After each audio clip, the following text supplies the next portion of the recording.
Hello everyone, myself Rahul Dixit and I welcome you all on our YouTube channel ई ज्ञान school. ठीक, आज हम फिर से बात करने वाले हैं 12th केमिस्ट्री के बारे में। इससे जो लास्ट हमने अब कंप्लीट किया है वो हमारा केमिकल काइनेटिक्स था, है ना। उम्मीद करता हूँ कि आपको उस चैप्टर में कोई भी प्रॉब्लम नहीं हुई होगी, है ना। बहुत सारी चीज़ें बड़े ही अच्छे तरीके से एक्सप्लेन की गई हैं। फिर भी अगर आपका कोई डाउट रह गया तो हमें आप कमेंट बॉक्स में टाइप करके बता सकते हैं। ठीक, अब हम स्टार्ट करने वाले हैं नेक्स्ट लेक्चर, जो है हमारा फिजिकल केमिस्ट्री का लास्ट चैप्टर है। सरफेस केमिस्ट्री है क्या, सरफेस केमिस्ट्री में क्या क्या चीज़ें हम पढ़ने वाले हैं। ठीक है, तो 3 पार्ट में चैप्टर डिवाइड है। पहला हम इसमें पढ़ते हैं क्या, एडजॉर्प्शन क्या है और उससे रिलेटेड टर्म कौन कौन सी यूज कर सकते हैं हम। दूसरी बात, दूसरा पोर्शन जो है इसमें वो कैटालिसिस पार्ट था जो इस बार नहीं पढ़ना है क्योंकि सीबीएसई ने रिड्यूस कर दिया है वो।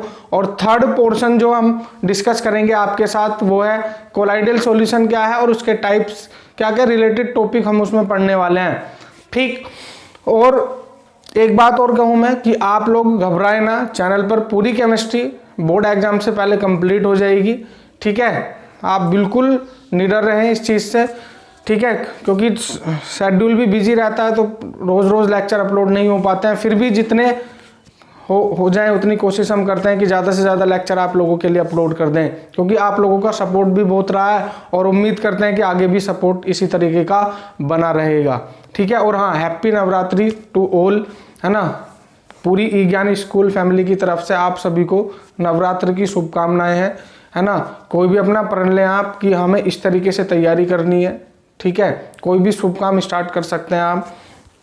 जैसे आज हम कर रहे हैं क्या, सरफेस केमिस्ट्री स्टार्ट कर रहे हैं, है ना। इंटरेस्टिंग टॉपिक है, स्कोरिंग चैप्टर है जिसमें आप स्कोर कर सकते हैं क्योंकि न्यूमेरिकल पोर्शन बहुत कम है। ठीक है, तो स्टार्ट करते हैं।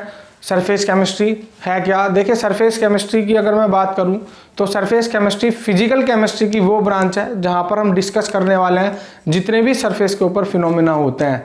कौन कौन से फिनोमिना है, कौन कौन सी उससे रिलेटेड टर्म है, वो सारी चीज़ें हम डिस्कस करेंगे आज के लेक्चर में। तो स्टार्ट करते हैं सरफेस केमिस्ट्री। तो क्या बोलेंगे आप, केमिस्ट्री की वो ब्रांच जहाँ पर आप क्या डिस्कस करते हैं, सरफेस पर होने वाले फिनोमिना डिस्कस किए जाते हैं। ठीक है, देखिए तो क्या लिख सकते हैं आप, it is the branch of physical chemistry, it is the branch of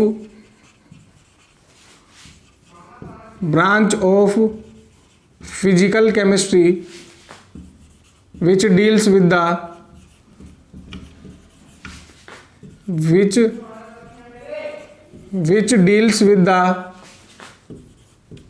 phenomena which deals with the phenomena that occurs on the surface,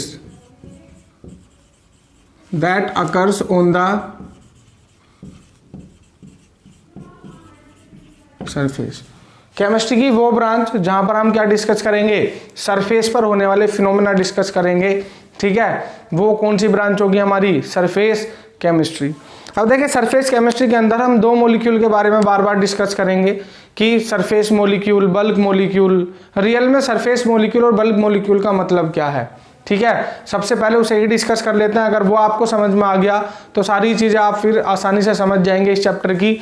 ठीक है, तो बात करेंगे हम किसके बारे में कि मॉलिक्यूल कितने टाइप के हो सकते हैं। सरफेस केमिस्ट्री के अंदर हम कितने टाइप के मॉलिक्यूल को डिस्कस करते हैं उसकी बात करेंगे। पहले देखें, अगर सपोज मेरे पास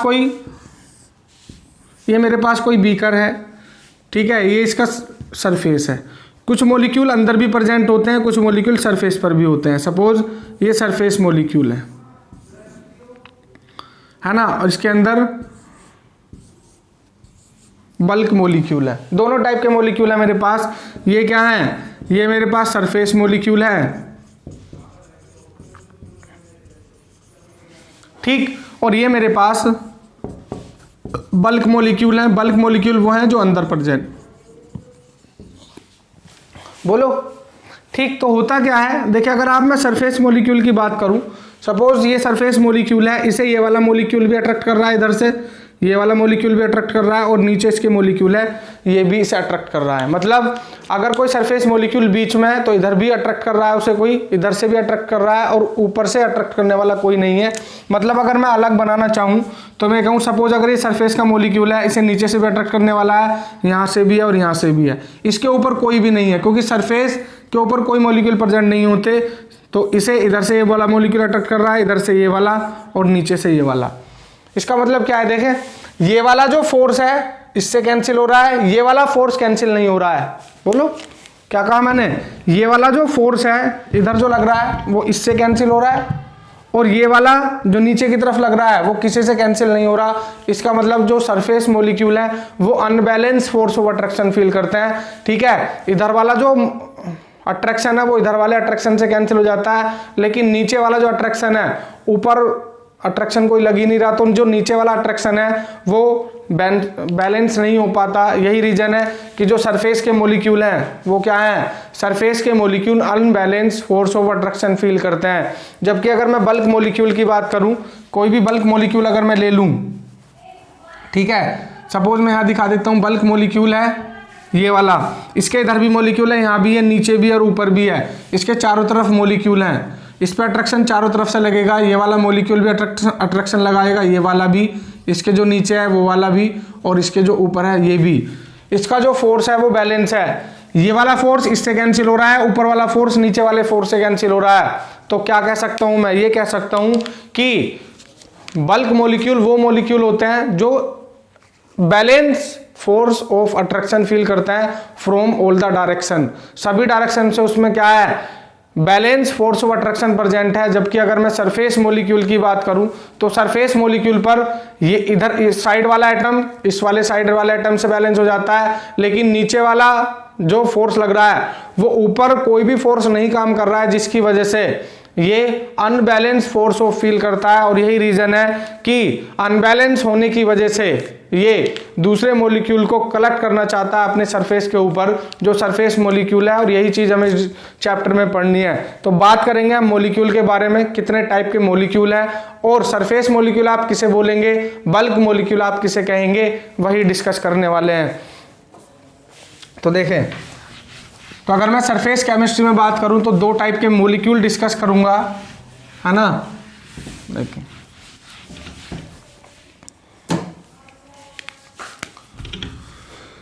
मेरे पास दो टाइप के मॉलिक्यूल होंगे,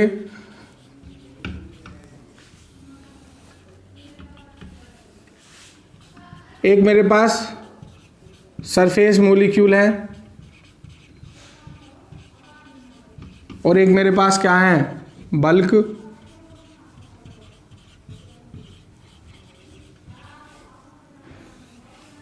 मॉलिक्यूल, और दूसरा है मेरे पास सरफेस मॉलिक्यूल। क्या कहा मैंने, वो मॉलिक्यूल जो क्या करते हैं, unbalance force of attraction feel करते हैं, वो मॉलिक्यूल क्या कहलाते हैं, आपके सरफेस मॉलिक्यूल। जबकि अगर मैं बल्क मॉलिक्यूल की बात करूं तो बल्क मॉलिक्यूल कौन से मॉलिक्यूल हैं, जो balance force of attraction feel करते हैं फ्रॉम ऑल द डायरेक्शन, उन्हें क्या बोलेंगे आप, बल्क मॉलिक्यूल। तो लिख सकते हैं हम यहां पर क्या, देखें, those molecule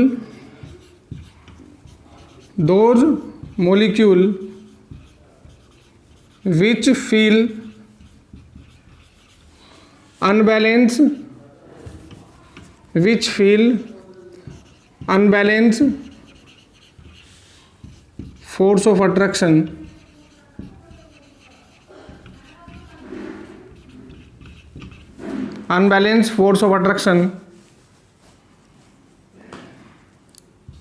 which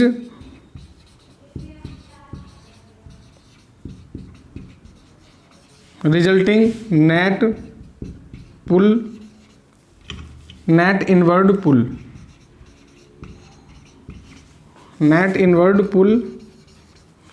and due to this they produce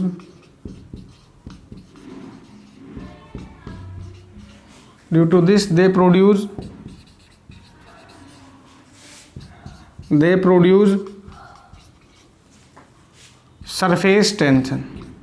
और इसी की वजह से जो सरफेस मॉलिक्यूल है वो क्या प्रोड्यूस करते हैं, सरफेस टेंशन। क्यों, देखें, इन पर क्या होता है, जो फोर्स है कुछ इस टाइप से लगता है। सपोज अगर मैं कहने लगूँ यहाँ सरफेस मॉलिक्यूल है, तो इधर से फोर्स काम कर रहा है, इधर से भी कर रहा है ना, और इस पे नीचे की तरफ से भी फोर्स काम करता है, इस पे इस तरीके का इसका रिजल्टेंट होता है। तो रिजल्टेंट कहाँ पर रहता है, ये वाला फोर्स इससे कैंसिल हो गया है, लेकिन जो नीचे की तरफ फोर्स प्रेजेंट है वो बैलेंस नहीं हो रहा है, क्योंकि ऊपर से कोई भी फोर्स नहीं लग रहा। तो इसका रिजल्टेंट कहाँ की तरफ काम करता है, नीचे की तरफ इसका रिजल्टेंट काम करता है। इट मीन्स नेट इनवर्ड पुल। और यही रीजन है कि ये जो सरफेस मॉलिक्यूल हैं वो क्या जनरेट करते हैं, सरफेस टेंशन प्रोड्यूस करते हैं, है ना। फिजिक्स में पढ़ते हो आप सरफेस टेंशन होता क्या है। इसके अलावा अगर मैं बल्क मॉलिक्यूल की बात करूं तो बल्क मॉलिक्यूल क्या है, देखिए बल्क मॉलिक्यूल बताया मैंने। सपोज इस बार चारों तरफ से फोर्स लगेगा यहां पर, है ना, इस बार ऊपर से भी कोई मॉलिक्यूल आ गया है सपोज, है ना। एक मिनट रुके आप, ठीक इस टाइप से ये वाला फोर्स इससे कैंसिल हो रहा है, ये वाला फोर्स इससे कैंसिल हो रहा है। बल्क मॉलिक्यूल क्या है, बैलेंस होते हैं, ठीक है। तो क्या लिख सकते हैं आप बल्क मॉलिक्यूल के अंदर, those molecule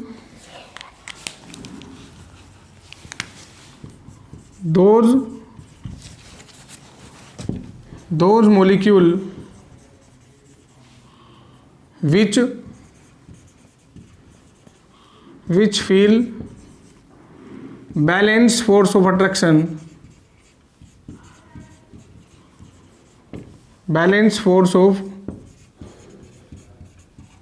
attraction from all the direction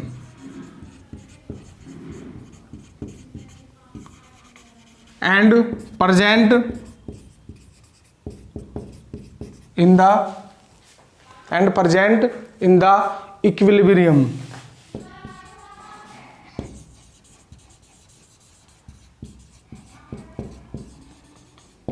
and present in the equilibrium. Bulk molecule और ये क्या है हमारे सरफेस मॉलिक्यूल, है ना।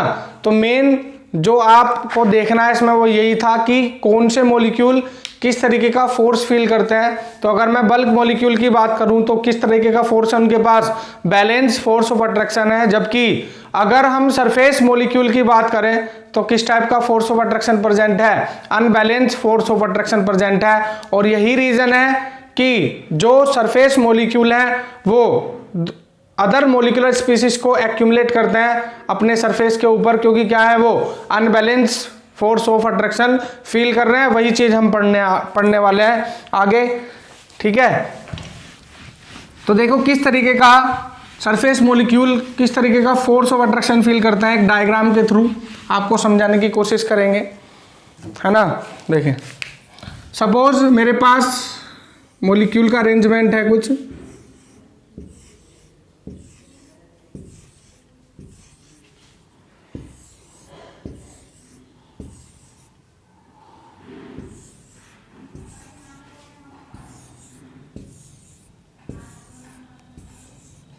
ठीक ये मॉलिक्यूल है सपोज मेरे पास कुछ अरेंजमेंट में। अब देखिए मैं ये मान के चल रहा हूं कि मेरा जो बल्क मॉलिक्यूल है वो ये है, इस पर इधर से भी अट्रैक्शन लगेगा, इस पर ये वाला मॉलिक्यूल भी अट्रैक्शन लगाएगा, नीचे वाला भी लगाएगा और ऊपर वाला मॉलिक्यूल भी इसके ऊपर अट्रैक्शन लगाएगा, है ना। ऐसे ही सपोज अगर आप ये मॉलिक्यूल लेके चलें आप, अट्रैक्शन इस पे इधर से भी लगेगा, इधर पे से भी लगेगा और इधर से भी। एक मॉलिक्यूल मेरे पास यहाँ है और एक मॉलिक्यूल मेरे पास ये है। तो जो सरफेस मॉलिक्यूल है वो कुछ इस टाइप के मॉलिक्यूल होते हैं। ये क्या है, सरफेस मॉलिक्यूल है, क्योंकि इसके ऊपर बैलेंस फोर्स ऑफ अट्रैक्शन नहीं है। ये वाला अट्रैक्शन इससे कैंसिल हो रहा है, लेकिन नीचे वाला अट्रैक्शन, ऊपर वाला कोई भी मॉलिक्यूल नहीं है जो इस पर अट्रैक्शन लगा रहा है। ये सरफेस मॉलिक्यूल होते हैं और क्या करते हैं, ये feel unbalance force of attraction, feel unbalance force of attraction. पहली बात। दूसरी बात यह है कि ये जो मॉलिक्यूल है ये कैसे मॉलिक्यूल हैं, बल्क मॉलिक्यूल। और बल्क मॉलिक्यूल क्या करते हैं, balance force of attraction feel करते हैं, feel balance force of attraction, balance feel balance force of attraction. ये कहानी थी किसकी, surface molecule versus bulk molecule की, कौन से सरफेस मॉलिक्यूल हैं और कौन से बल्क मॉलिक्यूल हैं। अगर आप ये बात आसानी से समझ जाते हैं तो इसमें कोई भी प्रॉब्लम आपको आगे नहीं होने वाली है। ठीक, तो अब कौन से ऐसे फिनोमिना है जो सरफेस के ऊपर होंगे और इस चैप्टर के अंदर हमें डिस्कस करने हैं। तो सबसे पहला जो फिनोमिना है वो है एडजॉर्प्शन। एडजॉर्प्शन होता क्या है और एडजॉर्प्शन के अंदर जो रिलेटेड टर्म है वो कौन कौन सी है। ठीक है, तो स्टार्ट करते हैं अपना एडजॉर्प्शन, जो जहां से हमारा चैप्टर स्टार्ट होता है। ये तो इंट्रोडक्शन पार्ट था कि जब हम एडजॉर्प्शन की बात करेंगे तो हम ये बात करेंगे कि जो सरफेस मॉलिक्यूल हैं या सरफेस पर मॉलिक्यूल आकर क्या हो जाते हैं, एक्यूमुलेट हो जाते हैं, आकर इकट्ठा हो जाते हैं, इसी को क्या बोलते हैं आप, एडजॉर्प्शन बोलते हैं। ठीक है, चैप्टर हमारा यहीं से स्टार्ट होता है रियल में। तो बात करते हैं किसकी, एडजॉर्प्शन की। एडजॉर्प्शन क्या है, सबसे पहली बात एडजॉर्प्शन के अंदर क्या क्या चीजें हम पढ़ने वाले हैं। तो एडजॉर्प्शन की अगर हम बात करें तो किसी भी मॉलिक्यूल का या किसी सब्सटेंसेस का, मॉलिक्यूलर स्पीसीज का सरफेस के ऊपर आकर एक्यूमुलेट होना, सरफेस के ऊपर आकर कलेक्ट होना क्या कहलाता है, एडजॉर्प्शन कहलाता है। क्या बोला मैंने कि किसी भी सॉलिड या लिक्विड के सरफेस पर गैस के मॉलिक्यूल का या किसी सब्सटेंस का आकर एक्यूमुलेट होना, that is called adsorption.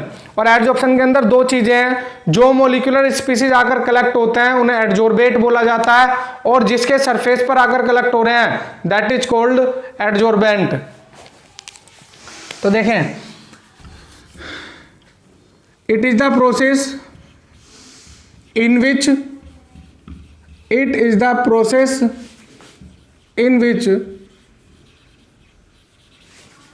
in which the molecular species accumulate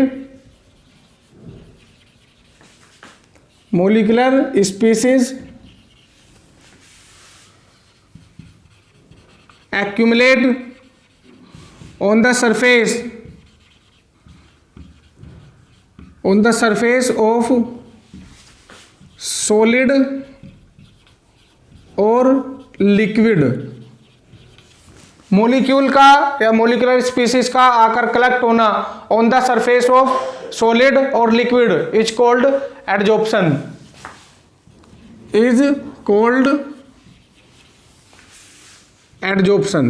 क्या बोलते हैं आप इसे, एडजॉर्प्शन। अब एडजॉर्प्शन के अंदर दो चीजें हैं, दो फिनोमिना हो रहा है। एक सरफेस यूज कर रहे हैं आप जिसके ऊपर मॉलिक्यूल आकर कलेक्ट हो रहे हैं, तो यहां पर दो टर्म यूज की जाती हैं, एक एडजॉर्बेट और दूसरी एडजॉर्बेंट, है ना। एडजॉर्बेंट क्या होगा, वो सरफेस जिसके ऊपर चीजें आकर क्या हुई है, कलेक्ट हुई हैं, दैट इज कॉल्ड एडजॉर्बेंट। और जो आकर कलेक्ट हुआ है, दो मॉलिक्यूलर स्पीसीज आकर कलेक्ट हुई हैं, दैट इज कॉल्ड एडजॉर्बेट। तो एडजॉर्बेंट के अंदर दो टर्म पढ़ेंगे, ठीक है, और वहीं पर सारी चीजें पढ़ेंगे। जैसे आप अगर कोई भी इलेक्ट्रिकल सामान आप ऑनलाइन मंगाते हैं तो उसके अंदर सिलिका जेल के छोटे छोटे पैकेट रखे हुए होते हैं और छोटी छोटी गोली सी होती है। वो उसका मतलब क्या है, वो क्यों रखे जाते हैं किसी भी सामान के अंदर, है ना। तो करता क्या है, सिलिका जेल मॉइस्चर एब्जॉर्ब करने का काम करता है ना, और चीज़ों को सेफ रखता है। किससे, मॉइस्चर से। अगर मॉइस्चर आ जाए तो चीज़ें खराब भी हो जाती हैं। तो यही रीज़न है, जो इलेक्ट्रिकल सामान हमारा होता है उसके अंदर सिलिका जेल के पैकेट रखे हुए होते हैं, और वो सिलिका जेल करता क्या है, मॉइस्चर को एब्जॉर्ब करने का काम करता है। एक बहुत ही अच्छा एब्जॉर्बेंट है, ठीक है। तो इसी तरीके के एब्जॉर्बेंट होते हैं। ऐसे ही एक एक्टिवेटेड चारकोल भी हम एब्जॉर्बेंट के रूप में यूज करते हैं। एक्टिवेटेड चारकोल का काम क्या है, बहुत सारे यूज हैं उसके। जैसे गैस मास्क बनाने में एक्टिवेटेड चारकोल का यूज किया जाता है, क्योंकि चारकोल के पास ये प्रॉपर्टी होती है कि वो पॉइजनस गैस को एब्जॉर्ब कर लेता है, तो वो भी एक अच्छा एब्जॉर्बेंट है। ऐसे ही क्ले, जो मिट्टी होती है, वो भी क्या है, एक एब्जॉर्बेंट का काम करती है। इसके अलावा बहुत सारे और भी सॉलिड जो हैं हमारे, जो मेटल्स हैं, वो भी एक एडजॉर्बेंट की तरह आप उन्हें यूज में ला सकते हैं। तो एडजॉर्बेंट है क्या, एडजॉर्बेट क्या है, बात करते हैं उसकी, ठीक है। तो अगर मैं बात करूं देखिए एडजॉर्प्शन में दो चीजें हैं, मैं इसे ऐसे लिख सकता हूं। एडजॉर्प्शन क्या क्या हुआ एडजॉर्प्शन के अंदर, एक तो मैं बोल रहा हूं एडजॉर्बेट है, और दूसरा क्या बोल रहा हूं मैं, एडजॉर्बेंट है। ये दो टर्म से मिलकर बनता है क्या, एडजॉर्प्शन। ठीक, अब देखें एडजॉर्बेट क्या है, पहली बात तो एडजॉर्बेट क्या है, वो मॉलिक्यूलर स्पीसीज जो, पहले एडजॉर्बेंट की बात करते हैं। एडजॉर्बेंट, एडजॉर्बेंट क्या है, वो सरफेस जिस पर मॉलिक्यूल आकर क्या हुए हैं, कलेक्ट हुए हैं, है ना। तो क्या लिख सकता हूं मैं इसके बारे में, the surface at which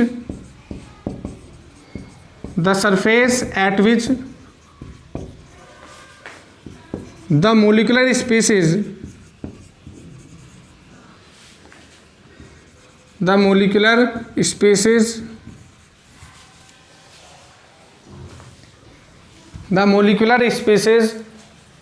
accumulate is known as adsorbent,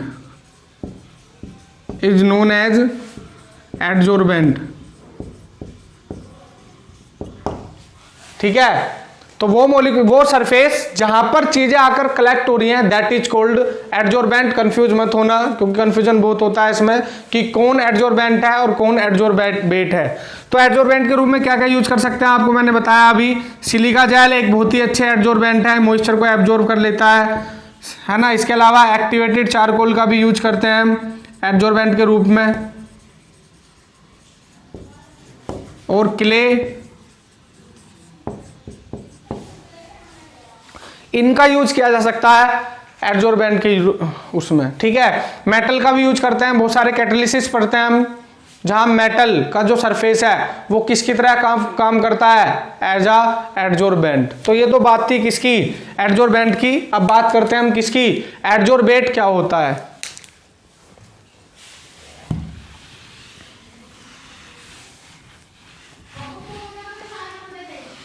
adsorbate क्या है ना, उसकी बात करते हैं अब। तो अगर मैं एडजॉर्बेट की बात करूं तो क्या, वो मॉलिक्यूलर स्पीसीज जो आकर एक्यूमुलेट हो रहा है, that is called adsorbate. Adsorbate की जो कहानी है वो क्या है कि the molecular species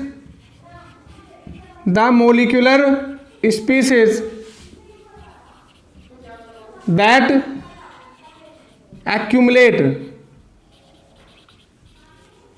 accumulate on the surface of adsorbent,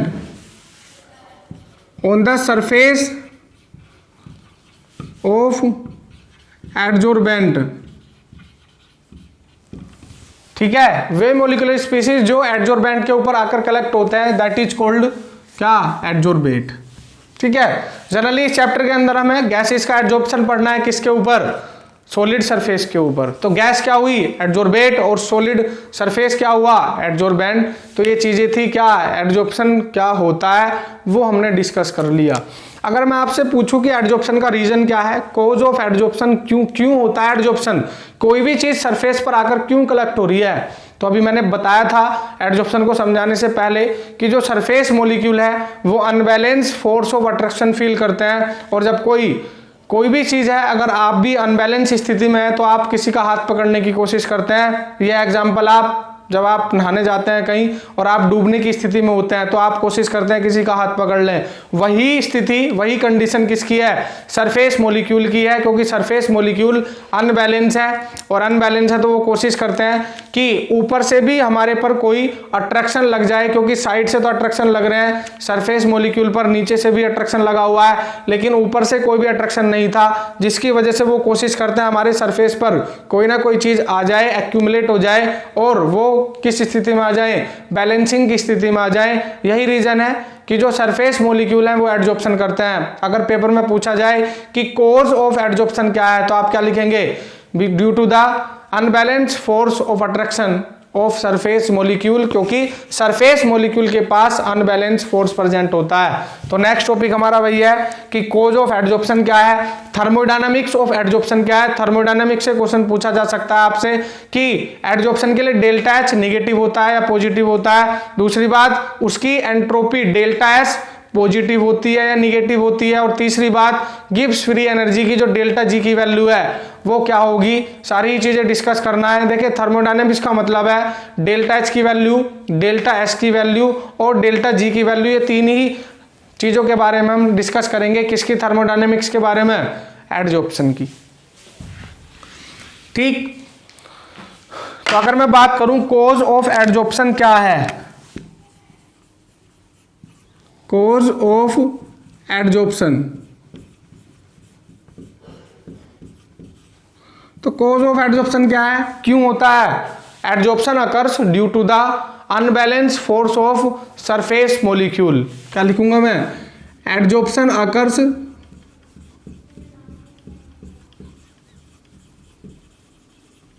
due to the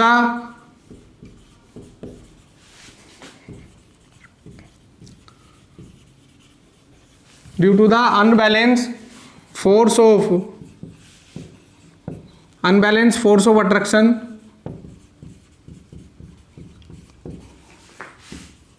of surface molecule।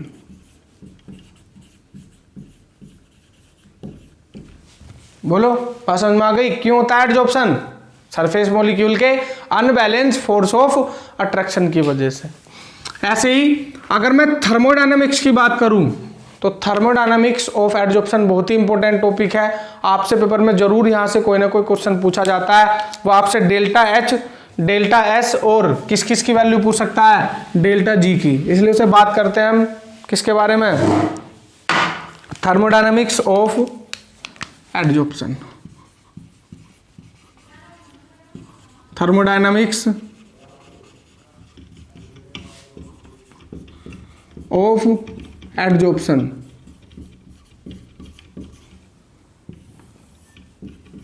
देखिए, हो थर्मोडायनेमिक्स कैसे पता करेंगे आप कि डेल्टा एच क्या होगा, डेल्टा एस क्या होगा और डेल्टा जी की वैल्यू क्या होगी?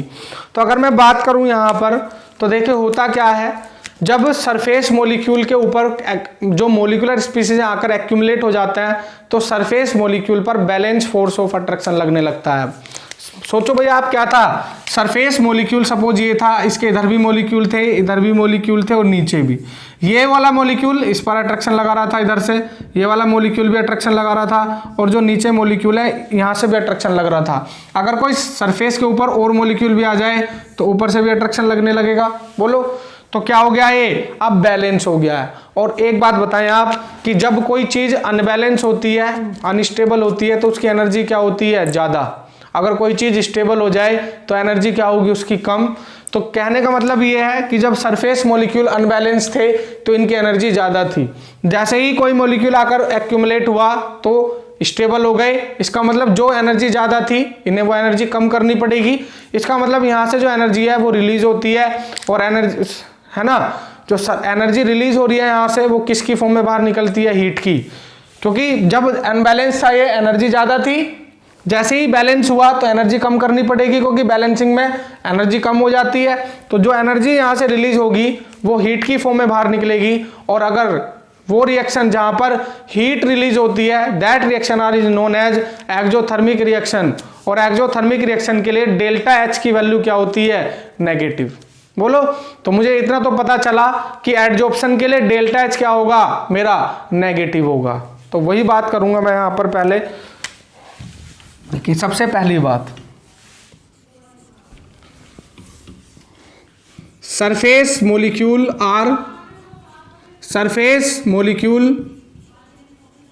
Are unstable and surface molecule are unstable, but when adsorption occur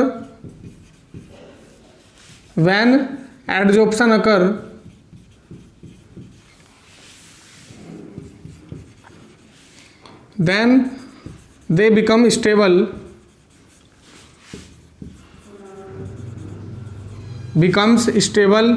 and decrease, इनकी जो एनर्जी है उसे सरफेस एनर्जी बोलते हैं, and decrease in surface energy and this energy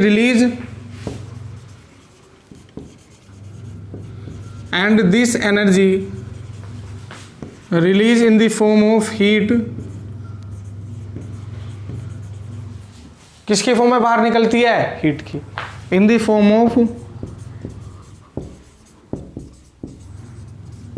release in the form of heat, और अगर वो हीट की फॉर्म में रिलीज होगी तो दैट इज कॉल्ड क्या, exothermic reaction. In release in the form of heat, so that adsorption is an exothermic process, so that adsorption is an exothermic process,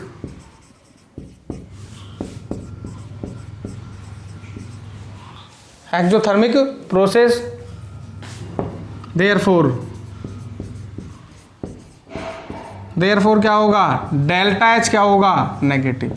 यही important बात थी सबसे कि एडजॉर्प्शन के लिए डेल्टा एच की वैल्यू क्या होती है, निगेटिव। क्यों होती है, क्योंकि जब वो अनबैलेंस से बैलेंस होते हैं तो एनर्जी रिलीज करनी पड़ेगी, और एनर्जी जो रिलीज होती है वो किसकी फॉर्म में बाहर निकलती है, हीट की फॉर्म में बाहर निकलती है ना।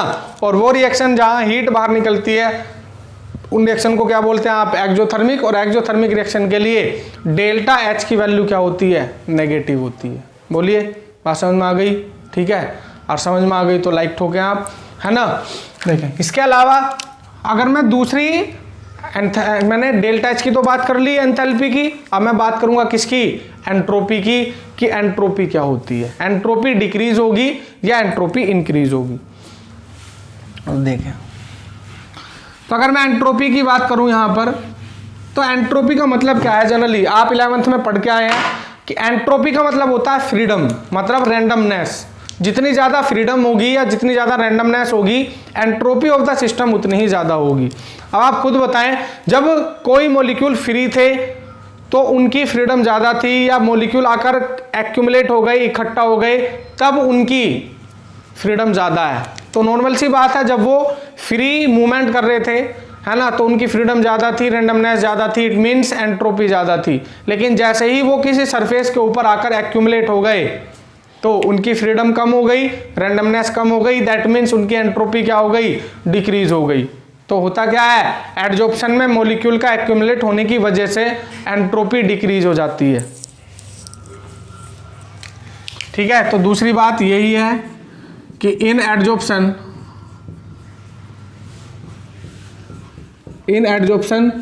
The accumulation of molecular species takes place, the accumulation of molecular species takes place, which result decrease in the randomness of molecule,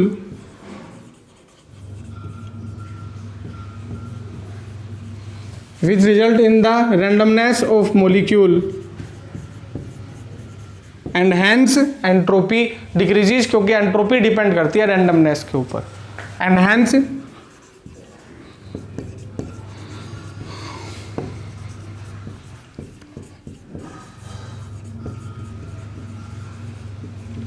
decrease, that is delta S की वैल्यू भी क्या होगी, डिक्रीज हो गई, तो डेल्टा एस भी क्या होगा, negative.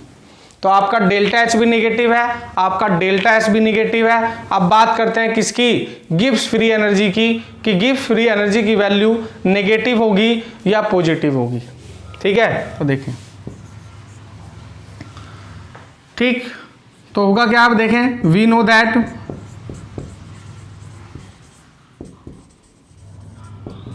Delta G equal to delta H minus के टी डेल्टा एस।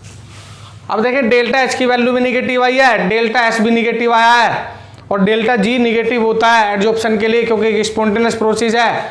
ठीक है, तो होगा क्या, देखें, डेल्टा एच भी क्या है, नेगेटिव है, डेल्टा एस भी क्या है, नेगेटिव है।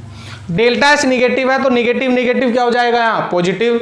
और डेल्टा जी को आपको निगेटिव रखना है, ये तो कब होगा, जब डेल्टा एच की वैल्यू मोर निगेटिव हो, है ना।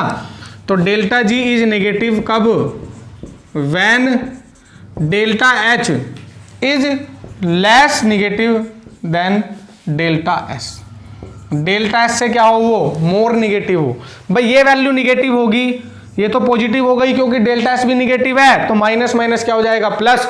डेल्टा जी निगेटिव चाहिए तो डेल्टा एच को मोर निगेटिव होना पड़ेगा, किससे, डेल्टा एस से। तो डेल्टा जी निगेटिव होता है क्योंकि इन द बिगिनिंग एडजॉर्प्शन बहुत फास्ट होता है, स्पॉन्टेनियस प्रोसेस है। बात समझ में आ गई। तो थर्मोडायनेमिक्स में मैंने आपको 3 चीजें बताई कि एडजॉर्प्शन की थर्मोडायनेमिक्स में डेल्टा एच नेगेटिव है, डेल्टा एस भी नेगेटिव है और डेल्टा जी भी क्या है, नेगेटिव है। इंपॉर्टेंट है, यहां से कोई ना कोई क्वेश्चन आपसे पूछा जा सकता है। तो ये तो बात थी एडजॉर्प्शन की, है क्या, होता क्या है और क्यों होता है और उसकी थर्मोडायनेमिक्स क्या है ना। अब बात करते हैं कि कभी कभी एडजॉर्प्शन के साथ, मतलब जब मॉलिक्यूलर स्पीसीज कलेक्ट होते हैं तो वो सरफेस पर तो कलेक्ट होते ही हैं, वो एडजॉर्बेंट की बल्क में भी एंटर कर जाते हैं, है ना। सरफेस के साथ साथ अंदर भी एंटर कर जाना, सरफेस के साथ साथ अगर अंदर भी एंट्री हो गई है मॉलिक्यूलर स्पीसीज की, तो तब उस प्रोसेस को आप क्या नाम देंगे और वो होता कैसे है और डिफरेंसेस क्या क्या है, ठीक है। तो देखें, अब हम बात करते हैं जब सरफेस के साथ साथ मॉलिक्यूल बल्क में भी एंटर कर जाएं, सरफेस पर तो कलेक्ट होते ही हैं। जैसे अगर मैं समझाना चाहूँ आपको, सपोज ये कोई मेरा एडजॉर्बेंट है, अगर मॉलिक्यूल केवल सरफेस पर आकर कलेक्ट हो रहे हैं, ये मॉलिक्यूल हैं केवल कहाँ कलेक्ट हो रहे हैं, इस सरफेस के ऊपर, ये सरफेस है, अगर वो सरफेस के ऊपर कलेक्ट हो रहे हैं केवल, तो इसे तो क्या बोला आपने, एडजॉर्प्शन। लेकिन अगर वो सरफेस के पूरे बॉडी के अंदर जो एडजॉर्बेंट है, अगर वो होल मॉलिक्यूल, अगर उनका डिस्ट्रीब्यूशन क्या हो गया, यूनिफॉर्म डिस्ट्रीब्यूशन हो गया, तो इसे क्या बोलते हैं, यूनिफॉर्म डिस्ट्रीब्यूशन अगर हुआ है मॉलिक्यूल्स का, तो ये तो क्या था, ये तो एडजॉर्प्शन था, ये क्या था, एडजॉर्प्शन, और ये क्या था आपका, एब्जॉर्प्शन। जब पूरी बॉडी के अंदर, मतलब थ्रू आउट द मॉलिक्यूल, अगर डिस्ट्रीब्यूशन सेम है किसका, मॉलिक्यूलर स्पीसीज का, तो उसे बोला जाता है एब्जॉर्प्शन। और अगर केवल मॉलिक्यूल सरफेस पर आकर कलेक्ट हुए हैं तो दैट इज कॉल्ड एडजॉर्प्शन, है ना। इसके अलावा एक टर्म और पढ़ेंगे आप, जब मॉलिक्यूल सरफेस के ऊपर भी कलेक्ट हो आकर और बॉडी में अंदर भी चले जाएं, बल्क में भी एंटर कर जाएं, मतलब एडजॉर्प्शन और एब्जॉर्प्शन एक साथ हो जाए। जब एडजॉर्प्शन भी हो और एब्जॉर्प्शन भी हो, उस टर्म को बोलते हैं हम सोर्प्शन। पढ़ेंगे आप आगे इस टर्म को भी। तो बात समझ गए, मॉलिक्यूलर स्पीसीज का केवल सरफेस पर आकर कलेक्ट होना एडजॉर्प्शन है, पूरी बॉडी के अंदर थ्रू आउट द मॉलिक्यूल अगर यूनिफॉर्म डिस्ट्रीब्यूशन हो रहा है तो एब्जॉर्प्शन है, और अगर दोनों ही चीजें एक साथ हो गई हैं साइमल्टेनियसली, एडजॉर्प्शन भी हो गया है और एब्जॉर्प्शन भी हुआ है, तो दैट इज कॉल्ड सोर्प्शन। बात समझ में आ गई। अब हम बात करेंगे यहाँ पर कि एडजॉर्प्शन और एब्जॉर्प्शन के बीच में मेन डिफरेंस क्या है, ठीक है। वहां से आपको समझ में आ जाएगा कि एडजॉर्प्शन क्या है और एब्जॉर्प्शन क्या होता है। देखें, तो नेक्स्ट टॉपिक है हमारा difference between adsorption and absorption. Difference between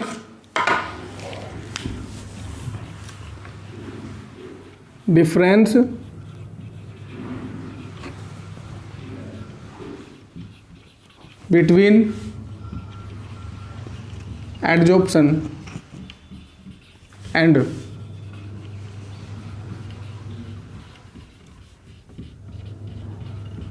absorption,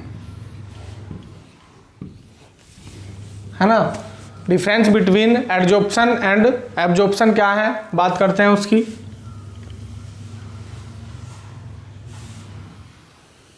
देखिए, एक तरफ हम लिखेंगे adsorption,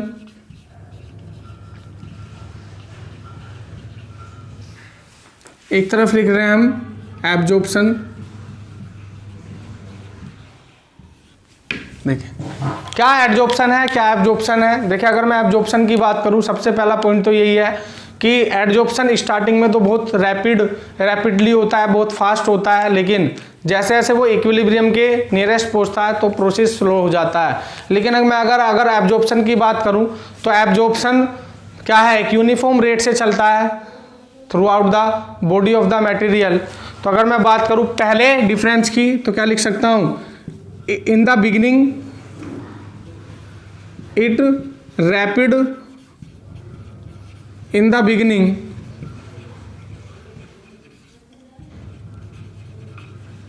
it rapid in the beginning and slow down near the equilibrium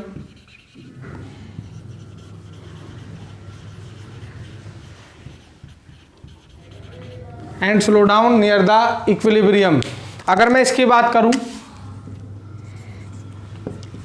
it occurs at uniform rate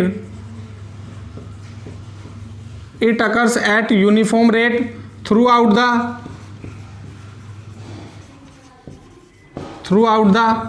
body of the material.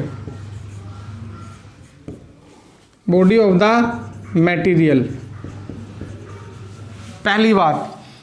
दूसरी बात क्या है इसमें कि जो हमारा एडजॉर्प्शन है वो एक सरफेस फिनोमिना है, क्योंकि चीज़ें आकर एक्यूमुलेट केवल सरफेस पर होती हैं, जबकि अगर मैं एब्जॉर्प्शन की बात करूं तो वो क्या है, एक इसमें तो distribution throughout the molecule क्या होता है, सेम होता है। तो अगर मैं इसकी बात लिखूं, it is the surface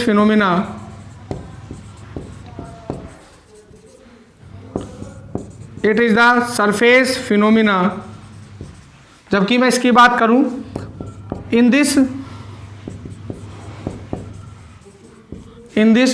the distribution of molecule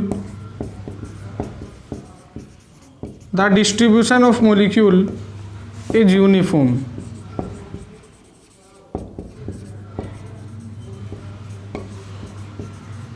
है ना, बल्क फिनोमेना आप उसे बोल सकते हैं। और तीसरे डिफरेंस की अगर मैं बात करूं तो तीसरा डिफरेंस मेरा ये है कि जो एडजॉर्प्शन है उसमें क्या है, एडजॉर्प्शन के अंदर जो कंसंट्रेशन है मॉलिक्यूल की वो सरफेस के ऊपर ज़्यादा होती है, जबकि अगर मैं एब्जॉर्प्शन में बात करूं तो through out the body of the material concentration क्या होती है, यूनिफॉर्म होती है, एक समान होती है। ठीक है, तो क्या लिखूं मैं, it involve higher concentration at the surface, but अगर मैं इसमें बात करूं, it involve uniformly distribution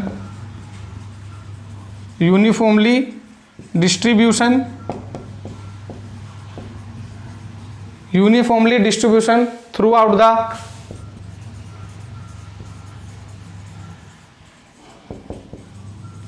out the body of the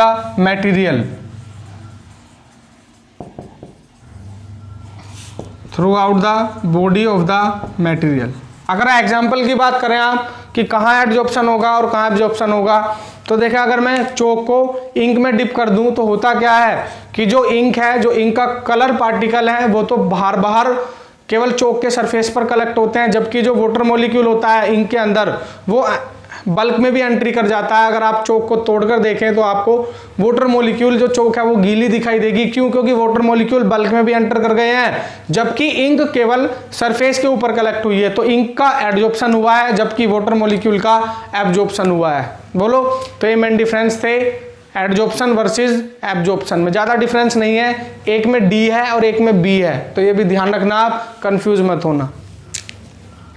ठीक है, इसके बाद कुछ छोटी छोटी टर्म है जो जिनके बारे में हमें पता होना ज़रूरी है कि वो होती क्या है, तो बात कर लेते हैं उनके बारे में भी। जैसे मैंने भी बताया था आपको कि सोर्प्शन एक टर्म यूज की जाती है, तो सोर्प्शन है क्या, वो प्रोसेस जिसमें एडजॉर्प्शन और एब्जॉर्प्शन साइमल्टेनियसली हो जाए, दैट इज कॉल्ड सोर्प्शन, है ना। The process in which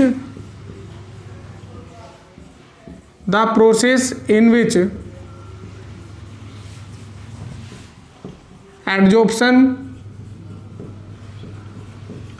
and absorption takes place simultaneously,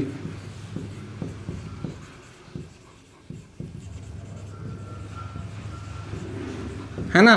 जैसे मैंने समझाया था आपको, ये कोई एडजॉर्बेंट है ना, मॉलिक्यूल सरफेस पर भी आकर कलेक्ट हो जाएं और बल्क में भी एंटर कर जाएं,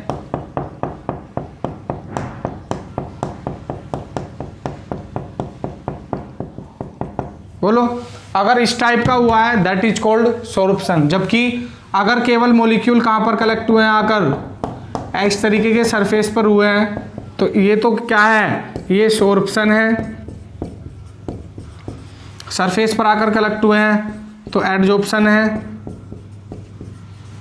ना। और अगर सरफेस के साथ साथ अगर थ्रू आउट द मॉलिक्यूल उनका डिस्ट्रीब्यूशन सेम है, इस तरीके का डिस्ट्रीब्यूशन है, through out the molecule same distribution है, तो ये क्या है, ये क्या है, एब्जॉर्प्शन, है ना। तो ये सोर्प्शन है, ये एडजॉर्प्शन है, और ये क्या है, एब्जॉर्प्शन है। बात समझ में आ गई, ठीक।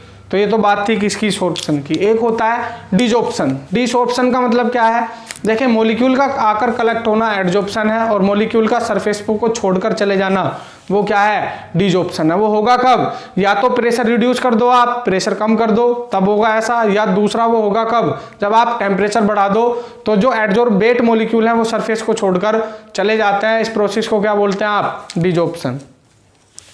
तो देखें उसे भी पढ़ लेते हैं।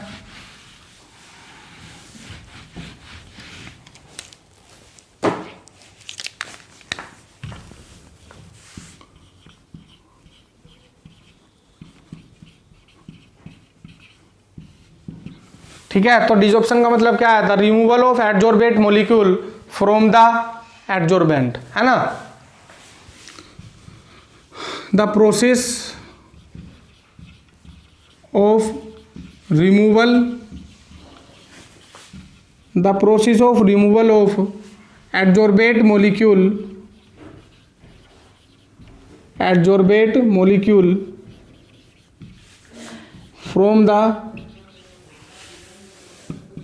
from the surface of adsorbent, इसे क्या बोलेंगे आप, डिजॉर्प्शन। होता कब है, it occurs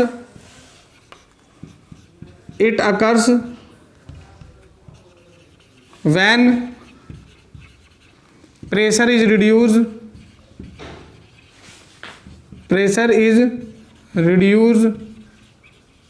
and temperature increase the temperature, क्या, टेम्परेचर। तो ये बात थी मेरी एडजॉर्प्शन की। एडजॉर्प्शन क्या है, ठीक है, एडजॉर्प्शन से क्या क्या चीजें, कौन कौन सी टर्म रिलेटेड है, सारी ही चीजें हमने डिस्कस कर ली हैं और एडजॉर्प्शन के बारे में। अब जो नेक्स्ट लेक्चर रहेगा उसमें हम डिस्कस करेंगे कि फैक्टर अफेक्टिंग क्या है एडजॉर्प्शन की, कौन कौन से फैक्टर ऐसे हैं जिनसे आप एडजॉर्प्शन इंक्रीज कर सकते हैं। ठीक है, जनरली इस चैप्टर के अंदर हमें गैसेज का एडजॉर्प्शन पढ़ना है, किसके ऊपर, सॉलिड सरफेस के ऊपर, या आप ध्यान रखना। ठीक है, इस लेक्चर को यहीं स्टॉप करते हैं।